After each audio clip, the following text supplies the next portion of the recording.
हे guys, welcome back. तो quick update हम देखेंगे यहाँ पर बिटकॉइन का, क्योंकि अगर हम देखेंगे बिटकॉइन की प्राइस थोड़ा सा यहाँ पर कोशिश कर रही है $44,000 के लेवल को ब्रेक करने का, लेकिन क्या मैक्सिमम पेन ओवर हो गया? और कुछ इंपॉर्टेंट फैक्टर्स है जो आज के वीडियो में आपसे शेयर करना चाहूँगा। सबसे पहले यहाँ पर अगर हम बिटकॉइन के बारे में बात करते हैं तो हमने जो प्रीवियसली आपसे इतने टाइम से हम जिस पैटर्न के बारे में बात कर रहे हैं 21 दिसंबर से यहाँ पर जंप और डंप आने से पहले से वो पैटर्न काफ़ी क्लोजली अगर हम देखेंगे अभी यहाँ पर फॉलो करा है। और एक कंपैरिजन में चार्ट आपको दिखाना चाहूँगा जहाँ पर आप देख सकते हैं ये हमारा वीडियो था जो हमने बात करी थी यहाँ पर, एंड इसी के बारे में बात कर रहे हैं इतने टाइम से हम। अब फाइनली वही चीज़ जो हमको प्ले आउट होते हुए देखने को मिल रही है। गुड थिंग इज $40,400 जो है यहाँ पर अच्छा सपोर्ट बना रहा है। अब मेन क्वेश्चन यहाँ पर ये आता है कि अभी जो यहाँ पर डंप आया है इसके बाद क्या अब बिटकॉइन की प्राइस के अंदर हमको रिवर्सल या डेड कैट बाउंस देखने को मिलना चाहिए कि नहीं मिलना चाहिए? तो अभी अगर आप देखोगे वो एरिया बहुत क्लोज आ गया, और जो मेनली मैं वो एरिया देख रहा हूँ वो $40,400 का ही लेवल है, जहाँ पर हो सकता है मे बी थोड़ा सा शॉक करने के लिए प्राइस फिर से उस लेवल पे एक बार आए। लेकिन इस एरिया के आसपास ही अगर आप देखोगे इतना फर्क नहीं पड़ता, 40 से लेकर 44 में इतना कोई डिफरेंस नहीं। BTC में $4,000 नॉर्मल होता है, स्पेशली अगर रिवर्सल वगैरह कोई यहाँ पर आने वाला हो। अब उसी के बारे में एक बहुत इंपॉर्टेंट चीज़ है जो मैं आज के वीडियो में आपसे शेयर करूँगा, जो मैं यहाँ पर ऑब्जर्व कर रहा हूँ। क्योंकि मोस्टली मैं हमेशा ये फील करता हूँ कि अगर आप टीए कर रहे हो ना, अगर आप ट्रेडिंग पर्सपेक्टिव से कर रहे हो, लॉन्ग टर्म पर्सपेक्टिव हमारी डी ट्रॉडलिंग तो अलग यहाँ पर हो जाती है, तो आपके लिए दोनों पर्सपेक्टिव देखने बहुत ज़रूरी हैं, बुलिश भी बेरिश भी। वो आपको थोड़ा सा रियलिस्टिक रखता है और आपको अच्छा बेटर आइडिया रहता है। बहुत सारे लोग गलती ये करते हैं कि वो एक ही पर्सपेक्टिव रखते हैं कि बुलिश होना है तो बुलिश होना है, और वो इतना इमोशनली उससे अटैच हो जाते हैं कि अगर एक्चुअल में कोई और चीज़ भी दिख रही हो तो उसको इग्नोर करते हैं। तो अगर ट्रेडिंग कर रहे हो तो आपको इमोशन से ट्रेडिंग नहीं करनी है। इमोशंस लगाने कहाँ लगाने? अपने वाइफ के साथ लगाओ, अपनी गर्लफ्रेंड के साथ लगाओ। चार्ट्स पे वो चीज़ काम नहीं करती, ट्रेडिंग में काम नहीं करती, क्योंकि अगर लगा लिया तो बहुत अच्छा आपको जो फ्रेंड जोन है वो आपके पोर्टफोलियो के अंदर देखने को मिल जाएगा, यहाँ पर आपका बैलेंस छोड़ के भाग जाएगा आपको, राइट? तो ये चीज़ ध्यान रखना। तो उसी अकॉर्डिंग यहाँ पर जो एक पर्सपेक्टिव है वो मैं आपसे शेयर करूँगा आज के वीडियो के अंदर।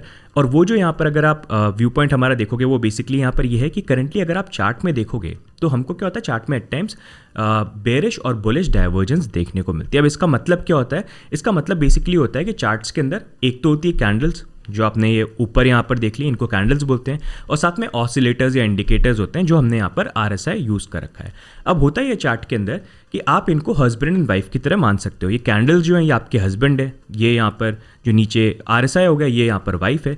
तो हस्बैंड एंड वाइफ दोनों के दोनों हाथ पकड़ के साथ में चलते हैं। अगर कैंडल्स ऊपर जाएंगी तो RSI भी ऊपर जाएगा, अगर RSI नीचे जा रहा है तो कैंडल्स भी नीचे, तो दोनों साथ में चलते हैं, एक ही तरह से मतलब झूमते हुए चलते हैं। लेकिन जब इनके बीच में कभी झगड़ा हो जाता है, मार्केट में कोई चेंजेस आ रहे होते हैं, तो दोनों अपना हाथ छोड़ देते हैं और दोनों अलग अलग डायरेक्शन में चले जाते हैं। इसका मतलब ये कि झगड़ा हो गया और कुछ गड़बड़ हुई है मार्केट में, लेकिन झगड़ा हुआ है, समझौता तो करना पड़ेगा। अब जब वो समझौता वापस यहाँ पर होगा तो दोनों के दोनों वापस आते हैं करेक्ट करके और हाथ एक साथ पकड़ लेते हैं और फिर साथ में झूमने लगते हैं, चलने लगते हैं, जब तक आगे वापस झगड़ा नहीं हो। तो उसी चीज़ को जो है यहाँ पर बुलिश या बेरिश डाइवर्जेंस बोला जाता है। एंड यहाँ पर 4 तरह की डाइवर्जेंस जो होती है वो होती है, जो यूजुअली मैंने नोटिस किया बहुत सारे लोग जो हैं उनको सिर्फ 2 ही डाइवर्जेंस पता है। तो एक नॉर्मल बुलिश होती है, एक बेरिश होती है, लेकिन साथ में यहाँ पर हिडन बुलिश और हिडन बेरिश भी होती है।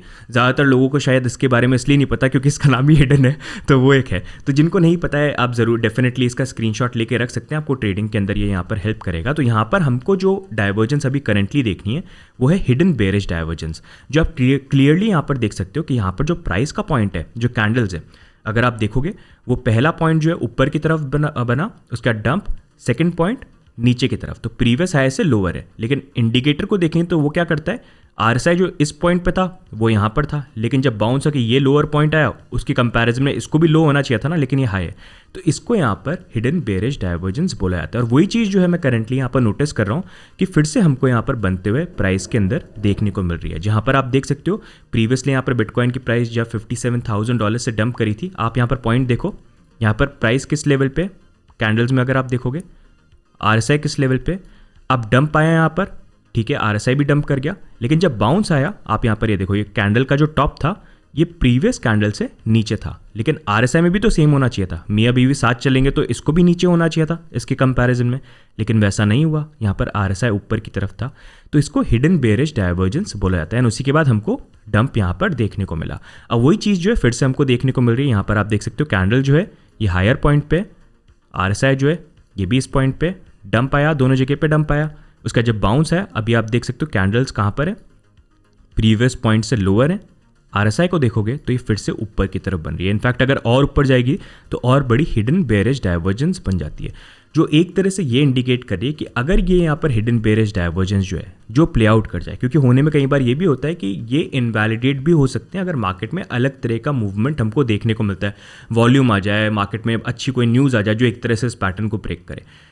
अगर वो नहीं होता है, इनवैलिडेट नहीं होता है, तो ये बेसिकली बोलता है कि इतना डरने की बात नहीं है। वैसे मैं आपको बस एक फैक्टर बता रहा हूँ, इतना डरने की बात नहीं है। अगर वो चीज़ प्ले आउट होती है तो ये हो सकता है थोड़ा सा मे भी प्राइस वगैरह बाउंस वगैरह में भी आ जाए 44, 45 या थोड़ा इस जोन में या इसी लेवल पे। लेकिन अगर करेक्शन आता है, ये प्ले आउट करता है, तो यहाँ पर प्राइस जो है फिर से $40,400 का जो आसपास का लेवल है ना, उसको थोड़ा सा टेस्ट कर सकते हो। जब टेस्ट करेगी इस बार, तो यहाँ पर अगर आप देखोगे ये जो प्रीवियस हमारा ये लो बना था, इससे ये ऊपर बनना चाहिए। That is something that I am looking at. तो उसी अकॉर्डिंग अगर आप देखोगे, ये मैंने आपको एक्सप्लेन कर दिया, आई होप इससे आपको एक आइडिया मिल गया हो। लेकिन यहाँ पर डरने की सिचुएशन इतनी वैसे है नहीं, क्योंकि अगर देखा जाए $40,400 इतना कोई दूर भी नहीं है। अभी करंटली यहाँ पर जो प्राइस चल रही है $3-4 हज़ार तो नॉर्मल रहता है, बट आई थॉट कि ये मैं आपसे शेयर करूँ। एंड अभी भी यहाँ पर जो बिटकॉइन के अंदर जो हमको बाउंस और जो चीज़ हमको देखने को मिलनी चाहिए, जो रिवर्सल बाउंस भी हो सकता है, डेड कैट बाउंस भी हो सकता है, जब वो आए तब हमको पता चलेगा। क्योंकि एक जो प्रॉब्लम की बात ये है कि अभी बहुत सारे जो रेजिस्टेंस है ना इस डाउनफॉल के बाद यहाँ पर आ गए हैं, तो उसके लिए बहुत इंपॉर्टेंट है हमको बिटकॉइन की प्राइस के अंदर जो वॉल्यूम है वो देखने को मिले, जो बहुत टाइम से यहाँ पर वॉल्यूम नहीं आ रहा है। तो वो वॉल्यूम बहुत ज़्यादा इंपॉर्टेंट है और वो डिसाइड करेगा कि जब यहाँ पर जंप आता है तो वो एक्चुअल में ऐसा जंप है कि वो सही में रिवर्सल कर रहा है कि नहीं कर रहा है। क्योंकि जिस तरह से मेरे को ही अभी यहाँ पर हिडन बेयरिश डाइवर्जेंस देखने को मिल रही है, वो बेसिकली बोल ये रही है कि यहाँ पर होना ही चाहिए। मतलब सिंपल सी बात है, यहाँ पर आप देखो ये हो क्या रहा है, ये RSI शो करता है कि कितना मार्केट में ओवरबॉट हो गया, कितना ओवरसोल्ड हो गया। ये ऊपर बढ़ जा रहा है लेकिन कैंडल में स्ट्रेंथ ही नहीं आ रही। तो क्या बोल रहा है कि कैंडल तो प्राइस में धीरे धीरे ऊपर मूव कर रही है, लेकिन जो RSI जो बताता है कितना ओवरबॉट है, कितना ओवरसोल्ड है, वो और जल्दी मूव कर रहा है। तो यहाँ पर होना ये चाहिए कि हमको प्राइस में जो मूवमेंट आ रहा है ये स्लो डाउन करके नीचे की तरफ रहे RSI, ताकि ऊपर जाने के लिए ग्रोथ हो, जो अभी तक यहाँ पर नहीं हो रहा। तो जब तक वो नहीं होगा, हो सकता है थोड़ा सा साइडवेज मूवमेंट भी देखने को मिल जाए $40,400 या उसके आसपास, या प्राइस साइडवेज भी मूव करे। तो ये भी एक पॉसिबिलिटी जो है वो यहाँ पर हो सकती है। तो आई होप गाइज इस वीडियो से आपको थोड़ी सी जो क्लैरिटी है यहाँ पर मिल गई है, एंड आपके जो भी क्वेश्चंस थे वो भी यहाँ पर मैंने आंसर कर दिए हैं। साथ ही में यहाँ पर मैं आप सबको रिक्वेस्ट करना चाहूँगा कि यहाँ पर हमारा जो क्रिप्टो इंडिया हवेली लोगों के टेलीग्राम चैनल होते हैं, हमारी यहाँ पर हवेली है, और इस हवेली में हम हमेशा कोशिश करते हैं आपको एजुकेट करने की।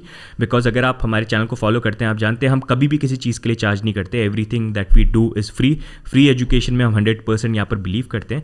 एंड लास्ट टाइम भी हमने यहाँ पर टीए के ऊपर एक काफ़ी अच्छा फन वे में कोर्स किया था WWE के कैरेक्टर्स के साथ, ताकि लोग सपोर्ट रेजिस्टेंस मूविंग एवरेजेस को सीखे। तो बहुत सारे लोगों ने टीए सीखा था, तो वही चीज़ फिर से हम कोशिश कर रहे हैं कि यहाँ पर स्टार्ट करेंगे। तो अगर आपको टीए का टी भी नहीं आता, ए भी नहीं आता, तो हमारी टेलीग्राम वाली जो हवेली है उसको आप ज्वाइन कर सकते हो। उसका जो लिंक है आपको नीचे डिस्क्रिप्शन में मिल जाएगा। एंड यहाँ पर हम फिर से चालू करने वाले हैं, एंड कुछ भी हम चार्ज नहीं करते हैं, but if you want to pay तो हमको आप लाइक्स में, सब्सक्राइब में, हमको ट्विटर पे फॉलो कर सकते हो। ये मेरा पर्सनल ट्विटर आईडी है, और इसके बाद क्रिप्टो इंडिया का ये ट्विटर आईडी है। यहाँ पर फॉलो करो, लाइक रीट्वीट कर दो। वही एक चीज़ है जो हमको मोटिवेटेड करती थी, और उसी को आप एक तरह से ये जो हमारा फ्री प्रीमियम है उसकी फ़ी आप यहाँ पर जो है वो मान लेना। तो राइट, तो इसका भी जो लिंक है आपको नीचे डिस्क्रिप्शन में मिल जाएगा। बाकी आज की वीडियो में गाइज ओवरऑल यही अपडेट। आई होप आपके लिए जो वीडियो था ये यूज़फुल है, कुछ नया सीखने को मिला है। बाकी कोई भी आपके क्वेश्चंस हैं, या आपका टीए यहाँ पर क्या बोलता है, या कोई चीज़ जो आप चाहते हो मैं वीडियो में कवर करूँ या आपको सिखाऊँ, आप डेफिनेटली कॉमेंट्स में डाल के ज़रूर बताना। हम कोशिश करेंगे आने वाले वीडियोज़ में उस चीज़ को करें। तो गाइज आज की वीडियो में इतना ही। लाइक कर देना, सब्सक्राइब कर देना। बाकी मिलते हैं अगले वीडियो में, एंड टेलीग्राम में सारी चीज़ों का लिंक भी नीचे मिल जाएगा। तो मिलते हैं नेक्स्ट वीडियो में, तब तक के लिए bye and take care, bye bye.